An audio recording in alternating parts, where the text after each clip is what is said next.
Thank you very much. William and I are doing another duet from the hit show Barnum, Michael Stewart lyrics.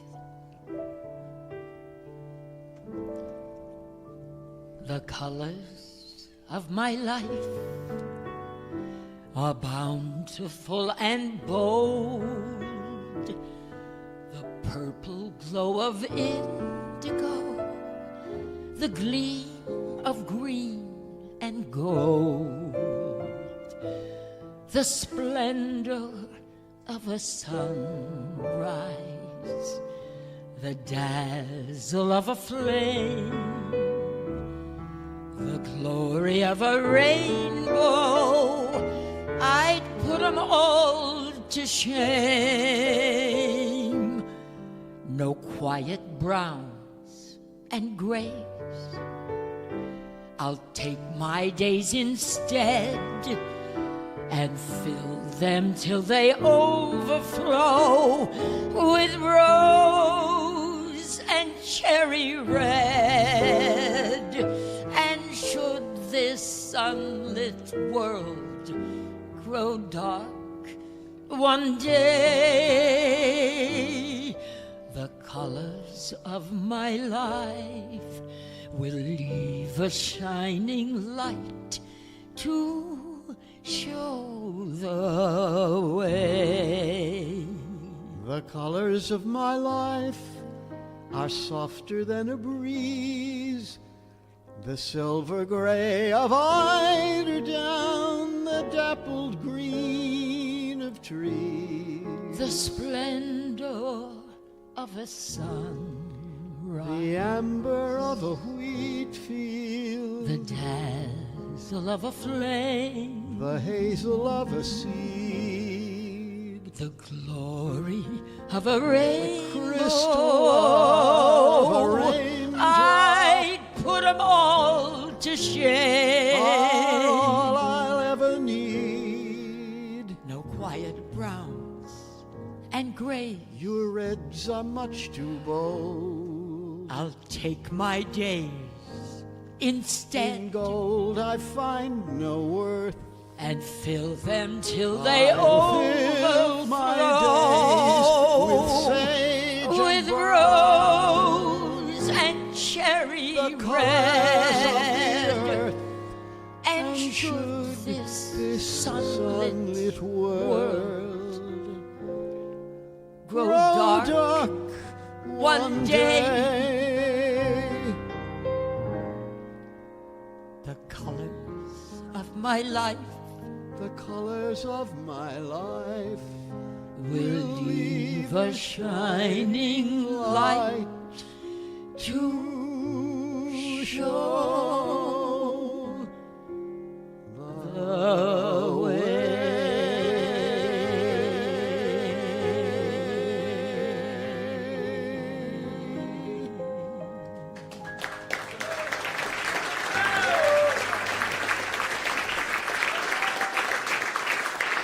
Thank you. Thank you very much.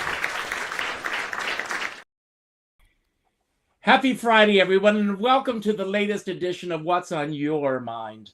Well, I'll tell you what's on my mind. First of all, that was the incredible Julie Wilson. And when I think of cabaret, I automatically think of Julie. Today is National Color Day. And I was thinking not only about all these wonderful colors that we all experience in cabaret, whether we're on stage or whether we're sitting in the audience. And I remember so many nights, late nights in New York, of being on the subway and running into Julie Wilson. There she would be in her street clothes after being all dolled up just a few moments before, entertaining so many people. She lived, she ate, she breathed cabaret. And she was truly one of the most supportive people that I knew in cabaret. Not only did I have the great pleasure of being in the audience with so many of her performances, but there were so many times that I would look out and there she was. And she would yell things out at the stage in a loving way, and it was all wonderful. This is traditionally what was called for many, many years Cabaret Month. Cabaret Month used to start off with the Bistro Awards, and it would end with the Mac Awards at the end of the month. And yesterday, Craig Pomranz wrote an incredible article for Cabaret Scenes magazine, in which he talked about the lack of cabaret coverage by the mainstream press now. And I got to thinking about where we are in terms of the arts in this country, what's happening in terms of cabaret. And I thought it would be a great topic to go with today, especially when I have so many people lined up that I just absolutely love and adore in the cabaret and beyond world. So no one knows who I'm going to bring on first, so I hope they're all ready. I'm going to push a button and we'll see who comes on. And it's Anna Bergman. Hi. Hello, Anna. How are you? I'm good. It's so good to see you and reconnect with you. You too. And I want to ask, what's on your mind? Well, you mentioned, well, first of all, Julie. Yes. My God, my heart is just so full. I have her upstairs on a wall of my favorite pictures, photos of my performing experiences, and she's right there. What an incredible lover. She would always call me up and she would say, Richard, I love you, but I'm crazy about that Danny. She would always, and going out to have a hamburger with her was the greatest experience in the world. I just love her and I miss her. But don't you agree? She was cabaret. Absolutely. And she still is. Yes, yes. And she came to all of our shows, and she was there, as you said, going home late to Jersey, to see the pups. Yes. On those late nights, packing in show after show. She was just an amazing source of inspiration and love. Well, did you get a chance to read the article that Craig wrote? I haven't yet, but I will. Well, let's talk. Do you remember what those moments were like when you were first starting to put your toes into the world of cabaret? Yes. And it seems to me as if now, even more so than then, the onus of truly bringing in an audience is resting primarily on the shoulders of the artist. Absolutely. That's right. And I remember in the early 2000s, I started my first cabaret at Danny's Skylight Room with Alex Rybeck and Sarah Louise Lazarus directing. And I remember, but there was so much coverage there of all the local papers. And then I found that when I played the bigger venues like Feinstein's at Regency or, Algonquin or elsewhere, I had to hire a publicist. So I do remember that, but it helped. Boy, did it help. We've got to get the word out there. But what do you find is the toughest obstacle that you are finding in terms of not only finding a new audience in today's world, but maintaining the audience that are already there for you? Well, for me, I moved from New York City, as you know, Manhattan, to a beautiful place called Old Town Alexandria, Virginia. I'm just right across the river from Washington, D.C. So as Craig knows, because he's one of the leaders of the National Capital Cabaret organization, we're definitely struggling to find an audience. Definitely. They're doing open mics and they do several performances, which I've been thrilled to be a part of at the National Arts Club and at a beautiful venue that was really known for its drag shows called Crazy Aunt Helen's, but it's closed. Performed there as well. You remember because you were part of that. Yes, I was part of that season, right?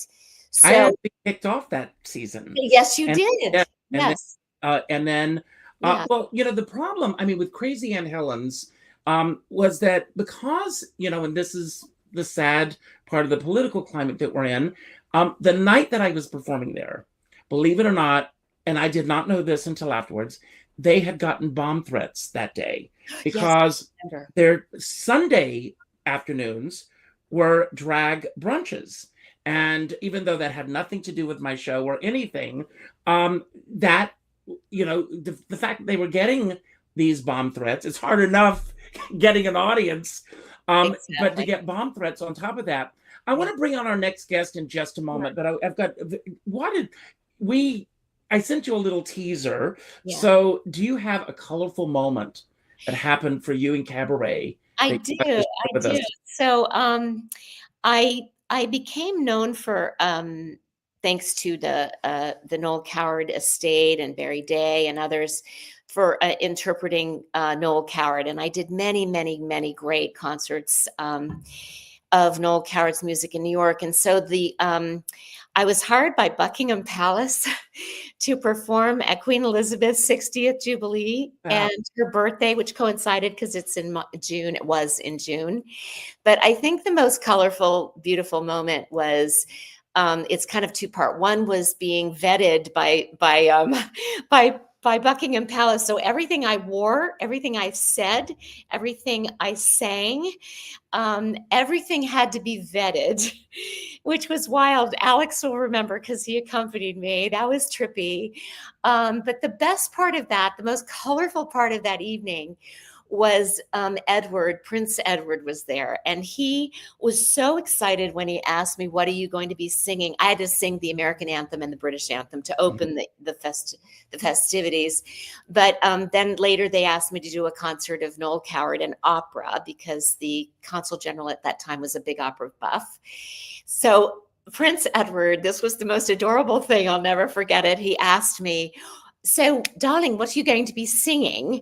And I said, well, Noel Coward. He said, oh, I'm simply mad for Noel. I'm mad about the boy. I'm mad about the boy. And I said, really? He said, yes.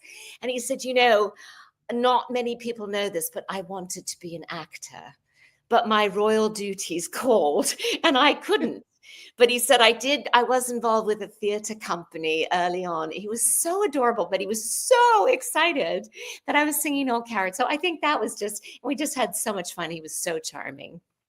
Well, that's great. Well, you're going to help us bring on our next guest. Okay. So there are 4 people waiting in the wings. Yes. So pull a number 1 through 4, and we'll see who's coming up next. Okay, 2. And I have to ask her, Lorna. Yes. Sung for royalty? I've sung for virtually every member of the royal family, not William's family, the children, but I've sung for all the members of the royal family and the Queen Mother and Princess Margaret, who was a hoot. So yes, it's been a joy and a privilege and very interesting times with them all, I must say. Well, I want to tell everyone before we delve a little deeper that Lorna actually is going to be next Friday night. She will be at Chelsea Table and Stages, Table and Stages, or yeah. Yes, I got it right. So, but and I saw the show and I absolutely love the show because you talk about snapshots throughout your life and career. And you tie it so beautifully together with these songs. I'm going to ask you the same question I asked Anna. If you have a moment that you can share with us about a colorful moment, and I know you've had many. Well, yes, colorful moments. So many. Let me think. Well, this is one time ages ago when I actually was doing a stage production of South Pacific, and I was playing Nellie Forbush, and it was in the Round.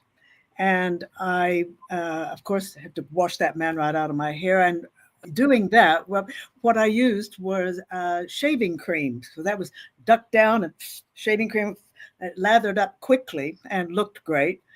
And I thought I'd gotten it all out through the show. And at the end of the show, of course, is the curtain call. And I came tearing down the ramp of what we call 12 o'clock. And I go to take a bow. And just as I foot hit the stage, I hit the one spot that was left on that stage of the shaving cream. And I go sliding right across the stage from the 12 o'clock position to 6 o'clock, right across the stage on my bum.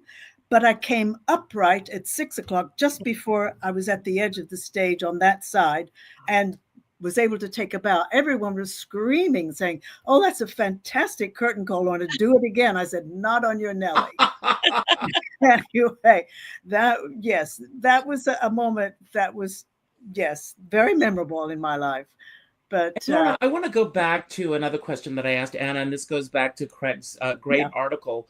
What are the biggest challenges that you are finding right now in today's world of, again, bringing in an audience and maintaining your friends, family, and fellow artists and audiences that are there for you now?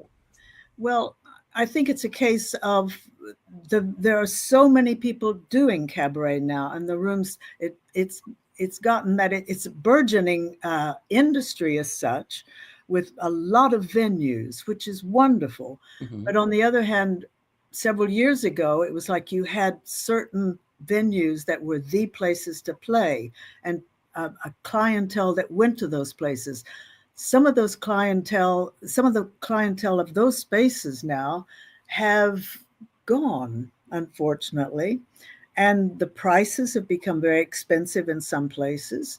And I think that people have to make a decision. Oh, I want to see Lorna at this venue, but well, Karen's playing at such and such, or Anna's playing at such and such. How do we work this out? And it is, you're asking a lot of some people to pay out constantly, and you want them to come.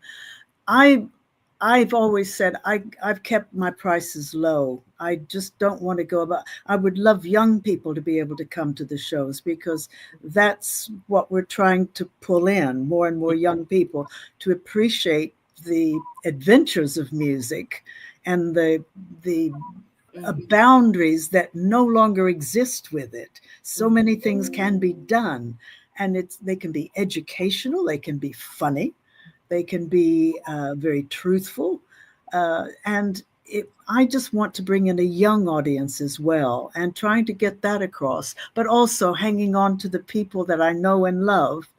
And that has become difficult in some ways. I do it on both sides of the pond as well, because I do it. I'm a regular in London, so when I send out posts. Do you find that it's any different in London than it is here in New York, or is it the same paradigm in terms of getting that audience? It's sort of the same.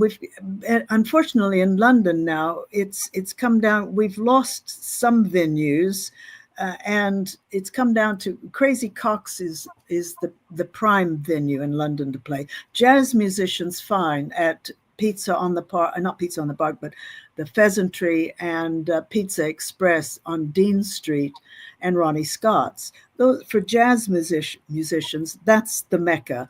But for others, like myself, Crazy Cox is the venue, and there again, no one is really booking a season anymore. You can't. It's one night, and that's the difficulty. If you have a chance to say, I'm playing 5 days, or I'm playing a week someplace, you have a chance to build up an audience. Well, I find, and then we're going to bring on our next guest, like Provincetown, for example, which I absolutely love.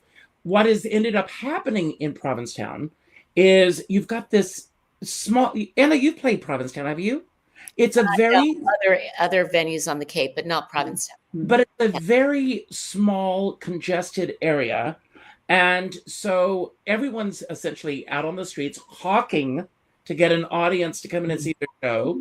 And what has happened in the last couple of years is there will be a 5:30 show, and then there'll be a 7 o'clock show, and then there'll be an 8:30 show, and then there'll be a 10 o'clock show, and it's all these shows, and people are on vacation with limited time, and it's getting, and I feel that it's really swallowing up the opportunities for audiences to see shows.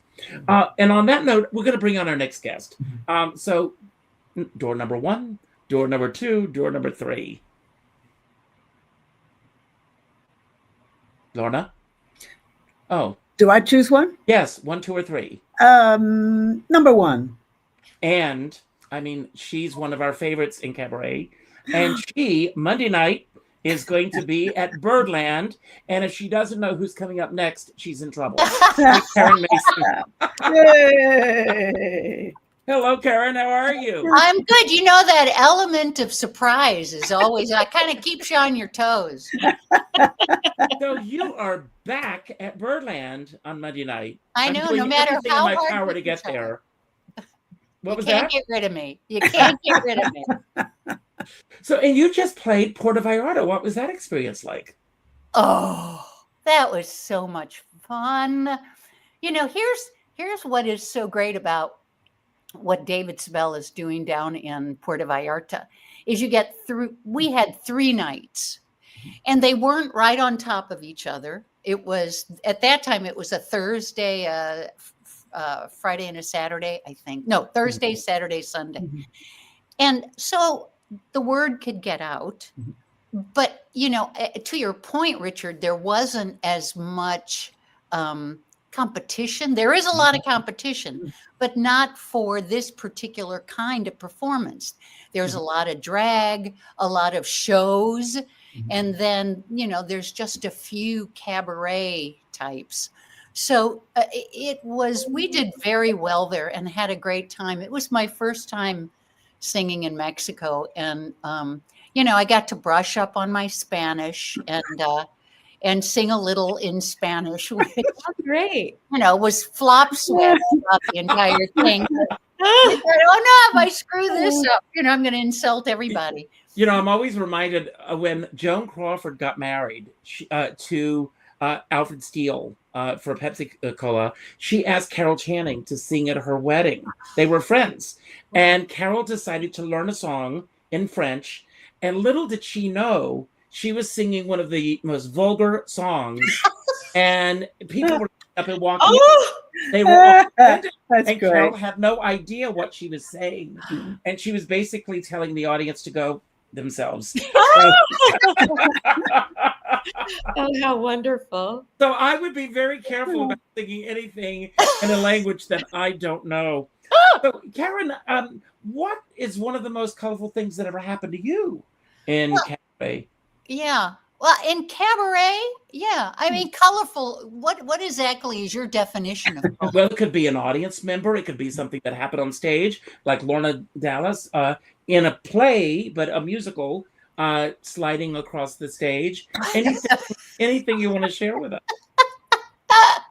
Well, let's see. You know, looking back on my career of mishaps, one of the first things that happened to me, I was working in a club in Chicago called Byfields, which of course no longer exists. And I had worn, it was in the 70s, and I was a great deal younger, and had on I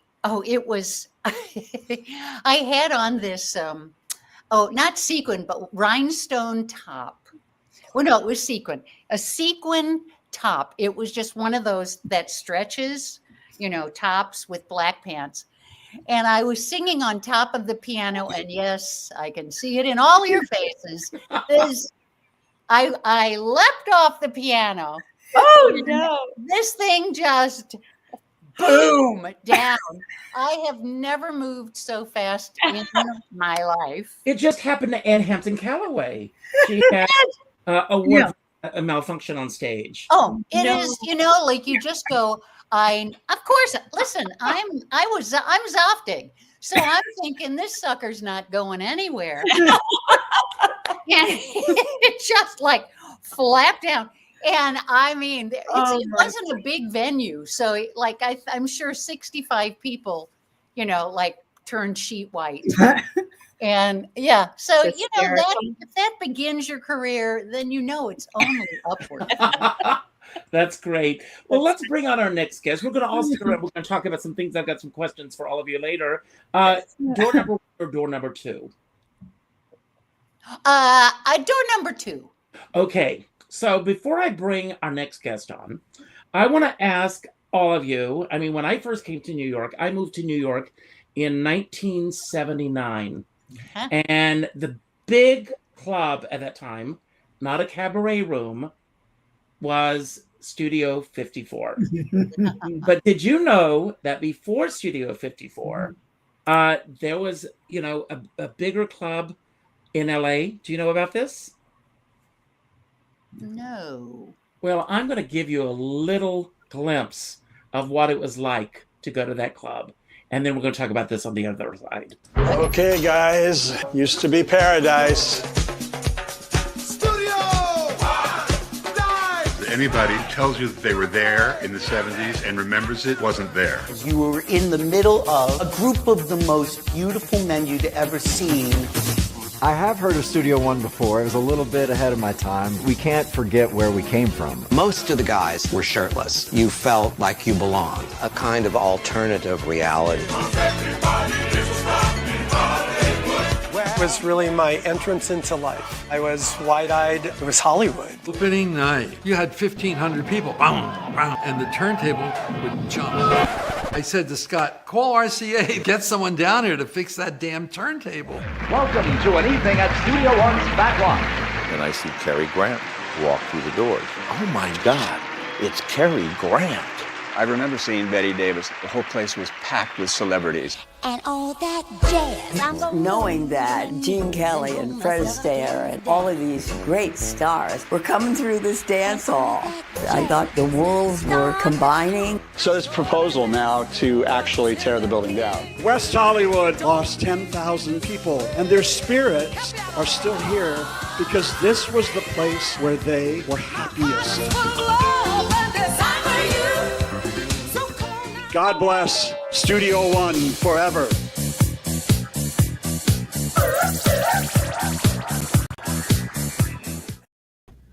Oh, fabulous. I love this documentary. And Mark Solfarelli is the director. I've interviewed it before. I am so thrilled you're here. And I was at the New York premiere. And Julie Budd was there that night. She performed there. Cheetah Rivera, as you all just saw clips of that. It was a destination club for a lot of cabaret artists at that time, Mark. Well, thank you for having me here. I feel so inadequate surrounded by all these incredibly talented, beautiful ladies, but I'm honored. I did make the Studio One movie. It was 5 years of my life researching it, thanks to Lloyd Coleman, Gary Steinberg, Alan Eichler. You ladies may know Alan. He's like legendary in the cabaret world. And he was just such a great supporter. And somebody else that we need to thank as well, and that's Carlton Carpenter. Carlton Carpenter, exactly, yeah. Carlton Carpenter was an actor. He most famously appeared with Debbie Reynolds doing Abaduba, what is it? Abadabba Honeymoon, right? And later, Alan Eichler and Carlton became boyfriends. And flash forward, Carlton decided not to leave any of his estate to his family, who rejected him, and left it to his boyfriends, and one of them was Alan. So, in a way, it's Carlton who's honored at the end of the film, who kind of helped us to get this film out. And being a film about a disco, we needed to buy a lot of music rights, as you know, and that's very expensive. And it's been out now for you can watch it on Apple TV or Amazon Prime, or even, if you don't mind, commercials on Tubi and several others. It's incredible. Everyone watch it. Just check it out. Yeah. We had a week-long theatrical screening in West Hollywood that actually sold more tickets than some of the big movies at that theater, but it's West Hollywood. So, Mark, I mean, what was the thing that surprised you the most going back and revisiting that? What I love about the film is not only do we get a strong sense of how it all came about, and as many things, and we've all been down this path, the AIDS crisis really decimated our community on so many levels. And but even trying to save this building and to make it such a landmark status. I mean, going back and visiting all of this, what surprised you the most about this? Because you were, I think I can say this, too young to go there. Actually, no. I moved from Illinois to LA in 1984 to finish my film degree at Loyola Marymount. So I saw it, sort of near the end of its run, although it survived until 1993. It was the middle of kind of the AIDS crisis, or the very beginnings of the AIDS crisis when I went there. The only show I saw at the backlot was Julie Budd's show. So she has, my main memory of that. And she's just a lovely woman. She's in the film, and she came to the premiere along with you. Thank you for coming, Richard, with your posse. And of course, when I was there in 1984 and 85, I had no idea of the history of that place. I assumed that it was just a cheap ripoff of Studio 54, when in reality, Steve Rubell and Halston visited Scott Forbes, and it was the inspiration. A couple of years later, Studio 54 came about. A bit different. One is primarily for gay people, and Studio 54 was a lot of things, but for a lot of people, and it was, of course, you just described Cabaret. Years. There you go. By the way, I'm seeing Craig Pomranz tonight at the Gardenia. He's here. So. Oh, good. Well, let him know that we did a tribute to him today. I'm sure that he's too busy to be watching right now, but give him my love tonight. And of course, the thrill of my life working on that movie was interviewing Cheetah. When she found out about it, she actually was so thrilled to be a part of the movie, because she wanted to set the record straight that she's the reason that the backlot took off and became this incredible thing in the 70s. The famous story is that she was working on rehearsals for Chicago with Bob Fosse. He famously had a heart attack, and so the production was shut down for 6 months at least to a year. She had nothing to do, so she put together this cabaret show and tried it out in New York, and then came to LA. And the fledgling backlot was not going anywhere for a year. I mean, nobody was going to the shows. And then all of a sudden, because Liza invited all of her famous friends, literally who's who of Hollywood, came, saw the show, sold out, and the place just took off. And we have this wonderful story as well with Alan Eichler, who booked Geraldine Fitzgerald for a night and encouraged Betty Davis to actually introduce her to the stage. That's one of my favorite scenes. Wow. And he has the photographs. Betty is smoking at the backlot. We had it all with Alan.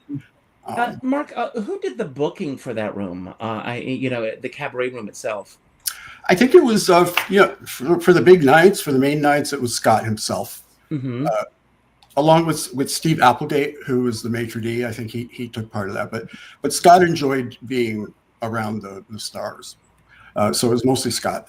And then, of course, the Monday Night Live was a lot of it was done by Lloyd Coleman, who is in our film and who kind of got this whole thing rolling in the beginning when he wanted to have a reunion party before the building was taken apart. Well, Mark, a lot of the work that you did was during COVID. I mean, putting this together and getting it done. The film started getting a life beyond the work that you're creating, finding an audience as we're coming out of COVID. And so, it's been a little bit of time since you finished the film. I know in the film we hear this story about them trying to save the building, and I know that there are so many things, but is that gone? Is there going to be a future? That's a good question. We should ask John Duran. He probably knows what's happening now, but last time I checked, it's still a hole in the ground, and that big development that they had plans for, I don't know what happened. So it remains to be seen. Well, I mean, Anna, Lorna, Karen, did you ever go to Studio 54? Studio One. Studio One. Studio One. No. No, I was out doing Sunset Boulevard though in '93, and it had just closed. So we were doing.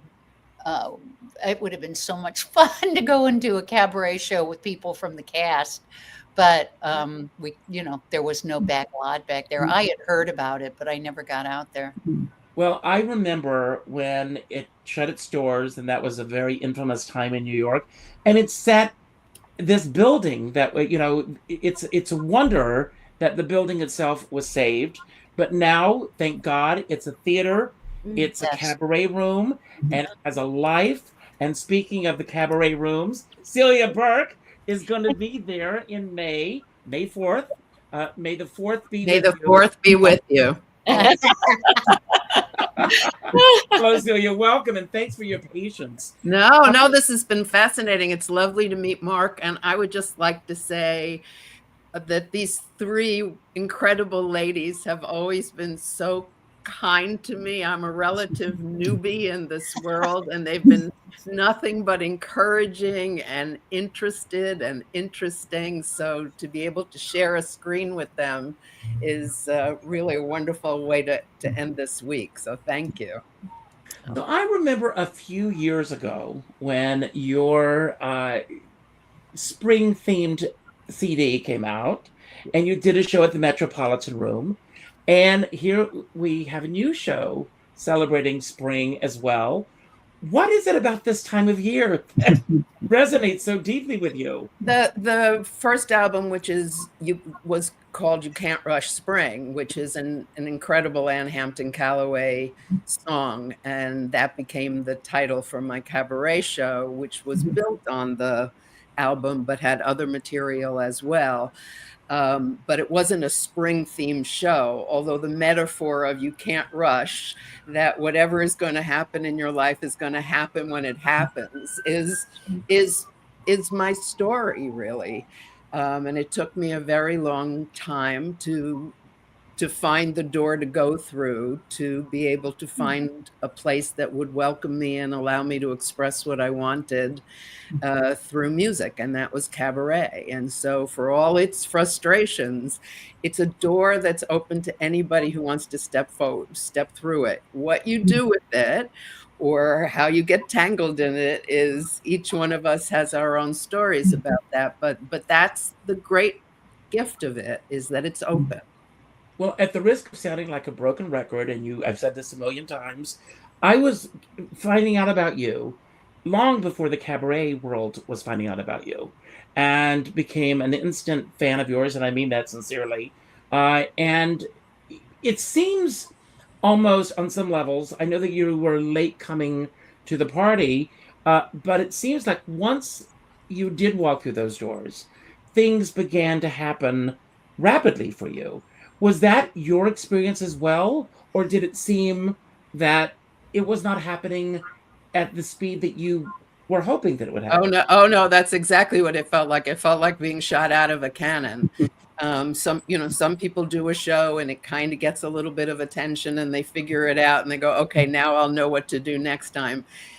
Not me. I got shot out of a cannon, but for the best reason, which is that I had Alex Rybeck on one side of me and Jeff Harner on the other side of me, and they poured into me a lifetime of love and knowledge and wisdom about how to build a cabaret show. And so they built something extraordinary. And the show I'm going to do at 54 Below on May 4th, which is called For the Record, is made up of songs that I have recorded from 3 albums, various singles, and these new EPs that I've started releasing, one for every season. And to go back in time and pull out that early material, and it's wired into my brain, but boy, those arrangements there, they are rocks. I don't think I appreciated fully what they had built for me. And now Jeff is helping me shape this program. And because he knows all of my material, we're going back in time and connecting the dots. Yes. Yeah. And it's just amazing. But yeah, I got shot out of a cannon in the best sense. Well, I remember early on, and this was when I was starting to, it was before, for those who know, that I performed for 20 years as Carol, but before I started doing that, I appeared one night in a showcase at the Triad, and Julie Wilson was in the audience. And as I stepped off the stage, she grabbed my hand and she said, "You cheated." And of course, I didn't know what she meant by that. And she came up to me afterwards and she says, "You don't belong here. You're a professional. Where are you performing? I want to be there." And anytime she could be in the audience, she was there. And she, we had conversations about the art form and about what this business was like and what it meant for her. And I will never forget this, that she said that she performed at Judy's one night with 2 people in the audience. But the fact that those 2 people showed up for Julie, she was going to give them the same performance that she would give for many people. And I want to go around and ask each of you if there was a particular person in the cabaret community when you first started walking through those doors that gave you great advice or was there for you. And let's give a shout out to that person now. Ooh. Well, Andrea Marcovici for me. Mm-hmm. Yeah, she also really so generous. Yeah, so brilliant. And when she would perform at the Algonquin, she would invite me to be a guest at her opening or closing nights, and she came to every one of my shows, and she directed me in many different things at the Y, the Cole Porter show, the Kurt Weill show that we recorded. She would fly me out to venues, if they were having a big celebration, or when we closed Le Chat Noir together, in New Orleans. She just was just such an incredible mentor and supporter, just really championed me. And that meant so much. And all the cabaret convention things and all that. Yeah. Same question. I would have to say, well, Julie obviously came into the picture quite early because I was working with Chris Denny and Barry Kleinbord. And a lot of times Julie would be working with Chris before I arrived or something. And she'd say, oh, and I said, "You don't have to leave." And she would stay. And it was wonderful, the comments that she had to make. And I just, she gave me such a feeling of welcome and support, like all of us. I think we'd have to agree with Julie. And also, I was very fortunate to work with Cleo Lane, who I have to say that with Cleo, I found the beauty of words. I did not want to be known as, quote, the soprano. I wanted to be known as, I prefer the word singer. And I wanted to interpret more, but so many times in the area where I was performing, people judged on sound, not what you were saying or singing in that sense. And that frustrated me. And with Cleo, I found that door open for me to study and learn lyrics with her so much. And I'm eternally grateful to her for that. She was one of the greatest mentors in my life. She is still to this day. And I credit her a great deal. And I'm grateful that Julie was around at a time that I was sort of getting my foot wet here in New York and was very, very supportive. That was very, very important to me. That's great. And yes, but those 2 in particular, I think. Great. Karen?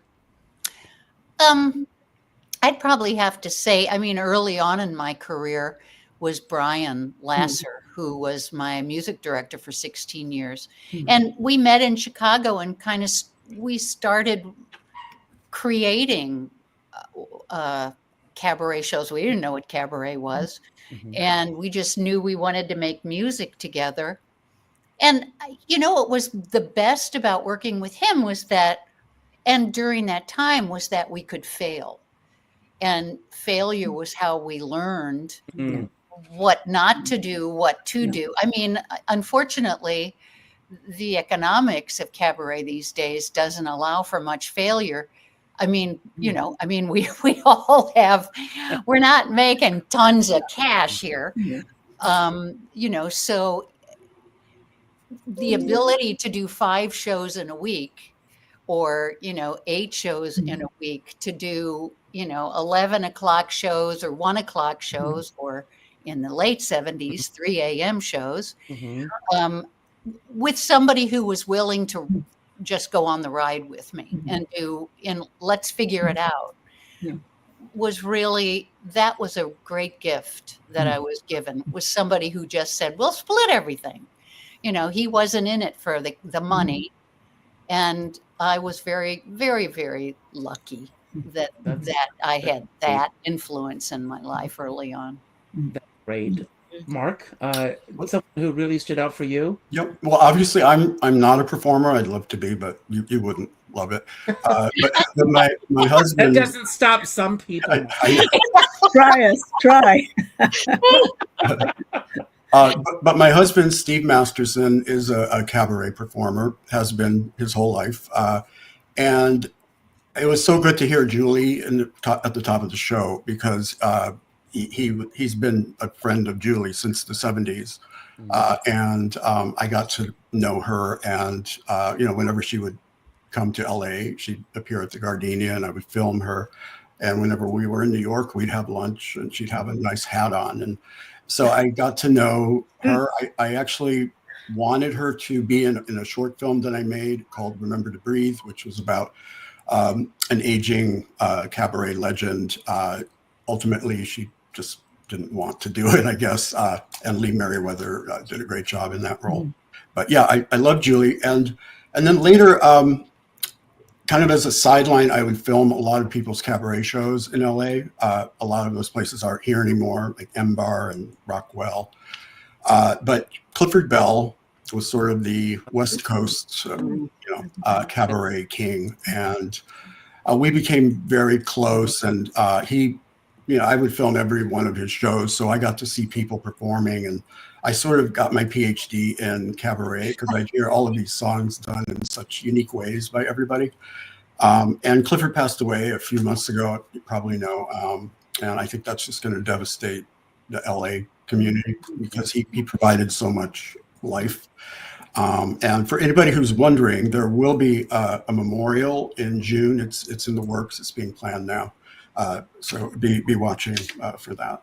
And we need to honor him as well. And by the way, I would not have been involved in the Studio One documentary if not for Clifford, because he's the one who referred me to the people. So. Oh, wow. That's nice. That's good. Yeah. Please keep me posted on that. Yep. Celia, same question. I flashed back as you asked the question to a piece of advice that Alex Rybeck gave me very early before my first show. It was terrifying because he said, you're not a kid, which I'm not a kid, but I was starting out and debut show and all of that. He said, so when you come out on a stage, you are mature, so people are going to expect you to have the mature skills to go with the persona that you have, which absolutely terrified me. But because I knew he was right and I knew it was true, and so I had to set out and learn a lot of things. First and foremost, the microphone, which I had never really sung with until I started to begin to explore recording and then learn how to perform on a stage as myself with a microphone. And Alex put me together with Paul Rolnick, who just happens to be married to Karen Mason. And you probably remember this because he helped me with some of my early demos. Yeah. And he took me into a studio one Saturday afternoon and lined up different microphones and had me sing the exact same thing into different microphones so that we could figure out which one captured my voice the best. But the best piece of advice he gave me was, there's an art to this. This microphone is an extension of you, is an extension of your arm, is an extension of your body. You are going to have to make friends with the microphone. So if you want to know how to use a microphone, just go and watch Karen, because nobody else. And that's what I've been doing for 10 years, is watching Karen, among other things. And you can do that on Monday night. It Well, doesn't thank have, you. yes, and it That's doesn't have to be cool. somebody giving you literal words of advice to be giving you So cool. deeply resonant advice by watching what they do from a lifetime of doing it. So to Paul and to Karen. Well, thank you. Well, I'm To back to Alex for Julie. scaring the crap out of me.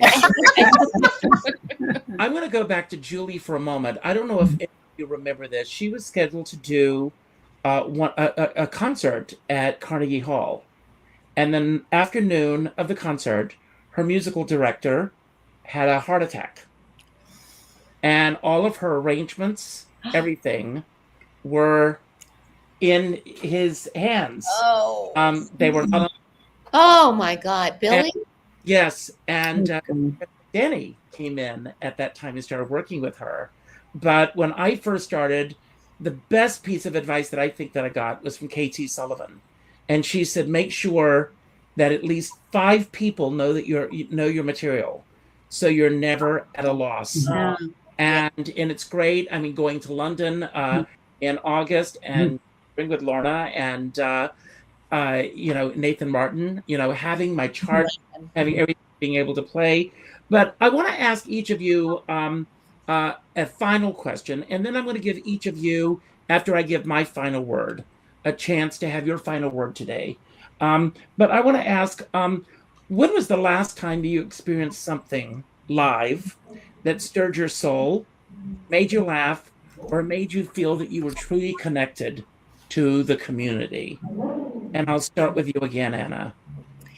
I'm going to go with the first thing that came to my mind, which is at the Kennedy Center here, where I have many dear friends that work there, are leaders and the staff there. So it's obviously a very traumatic time. But I went to see Schmigadoon, which I loved so much. And I think it's because we all needed to just laugh and have so much fun. And everyone, it was packed. There were only, I think, 11 performances. So it was, every seat was filled. And the joy and the laughter and the music and the dancing and the celebration of musical theater, essentially. It was just such a joyous experience. And I was taken as a guest of the classical music critic, the chief classical music critic for the Washington Post. She's now retired from that job, but I just thought that's so funny because this is not her, her music at all, but she loved it. So I think that was just such a joyous experience that we all need right now. That's great. And may we all come through this unscathed. Yeah. Lorna. Oh, I think I had taken a lot of time out from the business and doing shows as such because I married the most incredible man, the love of my life, and I wanted to spend as much time with him as possible. And when I lost him, I was very much at odds with what I wanted to do or could do. And a friend of mine in London, Kim Criswell, said, Dallas, you got to be singing on stage again. And I've got to admit, she kicked my ass quite a lot. And there was a big concert of Sondheim at Drury Lane Theatre. And the producers, I think Kim had said something to them, and they rang me, and it took my breath away. And I said, yes, I will do it. And the song I was asked to sing was In Buddy's Eyes. And of course, I was extremely nervous. I arrived at rehearsal. Everyone was very lovely and all that.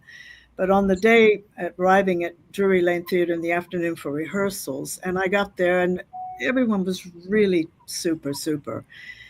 But I walked out on that stage that night and there were people filling the wings. Millie Martin, Julia McKenzie, and Hayden Gwynn, Kim, they were in the wings.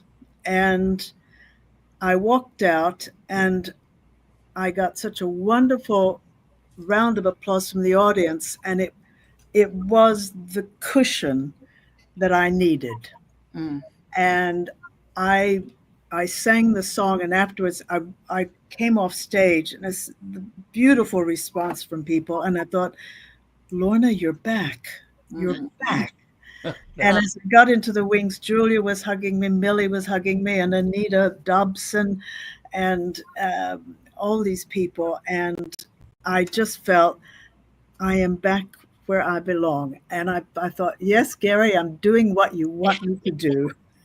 And that I have to thank Kim Criswell in that sense for that kick, and for being a part of it. Was a wonderful concert. And after that, and I immediately was on the phone to Barry Kleinbort, and I said, Barry, I've got to do a new show. And we started in scooping out material and going through the stories and the things I wanted to tell, and Birdland followed. And yes, and it was thrilling for me because I was able to express so many things that had been pent up for so long.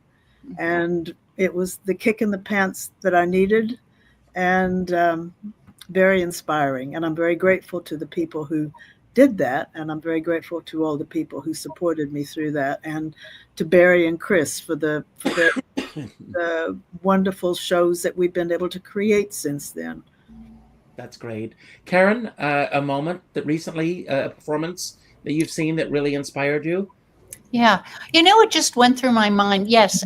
I just, yesterday, I taught a master class to a lot of college kids from Flagler College in Florida.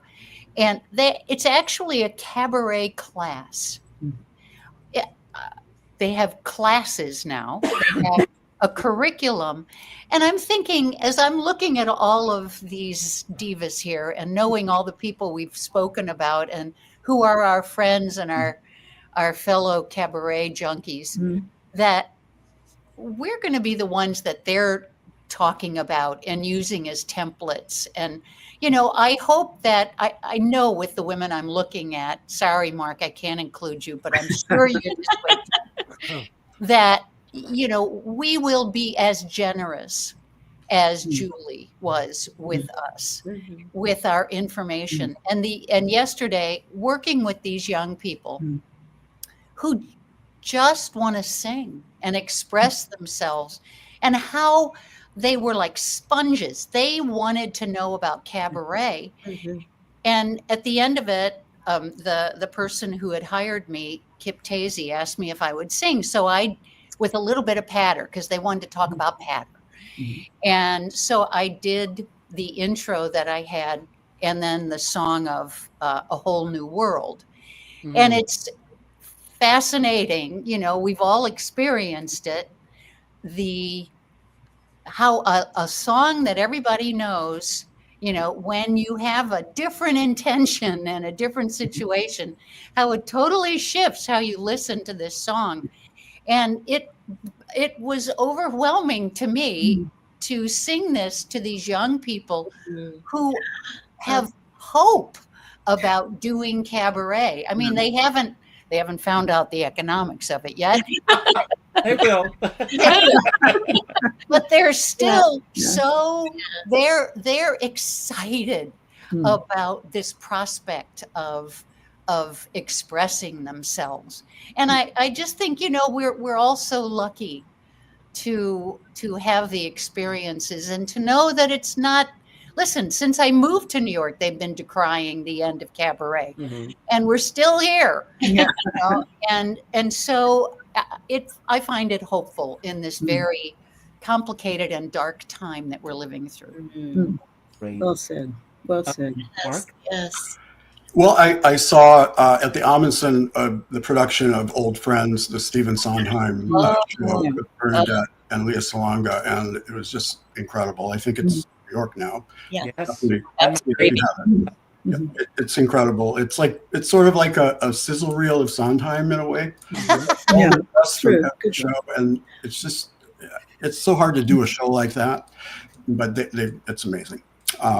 And then Clifford, again, I'm getting back to Clifford, he would have workshops and have these people who all their lives in some cases, or even young guys who just wanted to get out there and see if they could do it. And he was sort of the biggest fan. He supported people, he encouraged people to do it, even when they didn't want to do it. This one guy in particular. So I think it's so important for there to be people like that, people who are fans and people who are willing to give of themselves so that other people can share that spotlight and express themselves, especially now, as you say. I mean, it's a horrible time for everybody. Yeah. And we need to have our voices heard. And I loved him. I still do. Celia. I'm going to leave you with a little image. As I was trying to figure all these different skills out, I was fortunate to be invited a number of years to sing at the Cabaret Convention. And I early on figured out that the best place to be was backstage. Watching the performers from backstage and watching who got overt, who got very introverted, what they did to prepare and all of that. And on one year, I was on the same night as Donna McKechnie, who went out of her way to say hello to me and say she had heard about me and everything. So I followed her backstage. I mean, Donna McKechnie. And it was a Sondheim night, and I wanted to see how she took the stage. And I am so glad I did that, because it's Jazz at Lincoln Center. It's kind of a ramp up and then a ramp down onto the stage, and it's dark and it's scary. And she went up the ramp. They introduced her. She did step ball change back and then went forward. And I went, great. That's how you take the stage. That's fantastic. It was unbelievable. And in my mind, anytime I'm not sure how to whatever take the stage means, whether it's in cabaret or life, I just do a little now step ball change and propel my way out there. That's good. That's good. Celia, just to let you know, I do that every morning when I get out of bed. Of course you do, Richard. I love all of you. And we're running a little over, if that's okay with you, but I'm going to give each of you a chance to have your final word. It could be about anything we spoke about today, anything we didn't talk about that you wish we had, or just anything that's on your mind that you just want to say. Anything is allowed. But I'm going to pick the next person after I finish, and then you'll pick the next person after that. And when the last person says goodbye, I will end the show. So you don't have to worry about how to end the show. But I want to talk a little bit about my mentor in South Carolina. When I was 13 years old, I had this incredible woman by the name of Florence Theodora Epps. And she had a little playhouse in her backyard. And I used to go to her home every Wednesday and Thursday afternoon, and we would read from the classics, we would read biographies, we would do all these things. And she would always say to me, she would pull out a name, and if I didn't know who that person was, she would close the book and she would say, I will see you next Wednesday. Know who that person is. And I would rush to the Conway Library on Main Street, my hometown, and I would check out every book that had that person's name in the index. Wow. My dad came to get me once, and I had 36 books to check out. and the librarian let me check them out because she knew I was like a sponge. And that, I think, is the genesis of Richard Skipper Celebrates. Because she instilled in me, she said, every time you step on stage, you're carrying the mantle of every artist that came before you. And it's up to you to keep that mantle going. And I'm going to give a little plug here, but on Tuesday night, if you're in town and you're looking for something to do, I'm going to be at the Dutch Street Club, a special evening, and I'm celebrating with Melissa Errico and Julie Halston. So I'm very lucky to hear their story and to be able to, in conversation, and we're going to sing a few songs as well. So I hope that you can all be there if you're around. I always end my shows with the same message. And now I used to say, go to your friends list on Facebook, but I don't do that anymore. you all get emails, am I correct? Well, Yes. the first email that you get after this show, rather than responding with an email, respond with a phone call. And just respond to that person so they can hear your voice and let them know the impact they're making on your life. Because by letting them know, you're going to make an impact on their life. And it's very important. We talk about Julie, we talk about Clifford Bell, these people that are no longer here. I had the opportunity with both of them to tell them how they mattered in my life. And I think it's very important that we do take the time to do that more so than not. Sean Moniger, many of you know Sean, and he always says we are all in the same storm, but we're in different size boats. And I always say, I don't care what size boat you're on, as long as you have a skipper by your side. And with that, I'm going to leave. I turn it over to Anna, and you'll pick the next person, and I will see you all at the Rialto. I'll see you there. Anna, it's yours. Okay. This has been so wonderful. I'm just so delighted to reconnect with all these beautiful artists and to meet you as well and hear about your film. I'm thinking about one of the things that I miss so much about New York and what a gift it is to be able to be in the same town with composers and lyricists that are writing as and getting to interpret their work. And I think that those experiences for me have been some of the most amazing, enriching lessons of how to act in a song, is working with composers and with their process and interpreting lyrics with lyricists. And I'm really excited because Monday night I'm going to be honoring the great late Byron Janis, who was a great legendary classical American pianist, but he also wrote some incredible musicals and incredible songs. So I'm going to be singing Monday night his songs. So I'm just, as I'm singing and honoring him, I'm going to think about all the incredible composers and lyricists that we've been so incredibly lucky to collaborate with.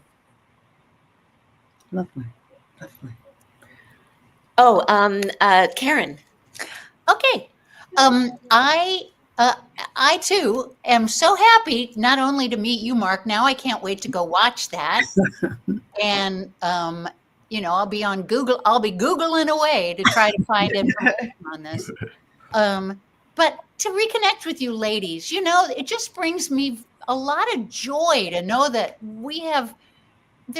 show business is fascinating to me. I'll make this very brief. It's fascinating to me because we all compete, but there's such joy in each other that I love that. I've always been an ensemble member at heart. I like all of that, but you got to be a diva. And I just want to say to everybody, just go see somebody live.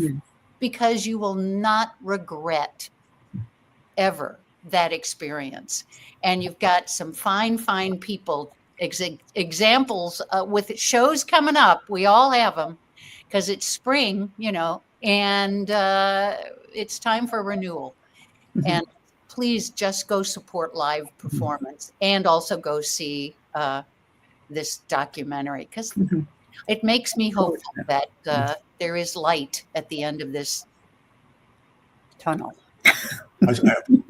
Yeah. Okay. I would like to pick Lorna D. Oh, Diva Mason. Well, I must clarify all this. Karen and I are both from Illinois. She's from the north. I'm from the south. The very genteel part of the state. Anyway, and we joke about that quite a lot. I love her dearly, and I will see her on Monday night to boo and hiss. Anyway, I have to say that one of the things that I feel is so important to me now. I'm so very, very grateful to the people in my life that I had as teachers and mentors, and the people who guided me with such care and love and compassion. And I feel I have a sense to pay forward now. And I do that in my shows. That there are stories, abundant number of stories that come to mind when I'm discussing a show with Barry and Chris. And I say, I have to bring out this moment in my life, or this, to think of these people and pay tribute to them in some way. And for me, it feels like an obligation, but it's a beautiful obligation to pay tribute to them and for the love and affection that they have given me over the years, and the incredible guidance. I have been so fortunate to have some incredible people who have mentored me. My professor at university, Virginia McWaters, Cleo, Julie at times, and then, of course, with Barry and Chris. But these people, I feel an obligation. And to my late sister, people probably wouldn't know that, but my sister, who is 10 years older than me, had a beautiful voice. And she wanted to go into show business, but my parents were against it. We were born in the Bible Belt, and so they dissuaded her from going into it. So I feel I am more or less doing something for my sister at this time. So that is an important part of my performing now, and it adds a lot of joy and a lot of edginess to some of the things that I do. But I feel very fulfilled in doing that. So that's my story. One of them, anyway. I pass this over to Mark. Thank you, Laura. I'm from Peoria, actually, and lived in Chicago for a while. So we're both Illinois people. I guess I forgot to mention that we have a wonderful DVD and Blu-ray of the film that includes some special features, including the full uncut interview with Chita Rivera. That's really amazing. She talks about a lot of things. So just wanted to mention that. And I'm working on a new documentary now about the amazing Mamie Van Doren, who is 94 years young and still out there. She just recorded a song with Pink Martini, and I've been learning about her incredible career from the 50s on. She went to Vietnam, into the fire zones, not the Big Bob Hope shows, and she was one of the very first AIDS advocates. She rode in the Pride Parade in 1984. She's an amazing woman, and I'm proud to, thanks to Alan Eichler, working on this project. So hope to have that out for you later. It's been a thrill to be with all of the ladies. I feel like I've been on The View. So I will pass it over to you, Celia. Thank you. So nice to meet you. Well, last in, last out. And I would just offer the thought, take care. These are difficult times. Wherever you sit,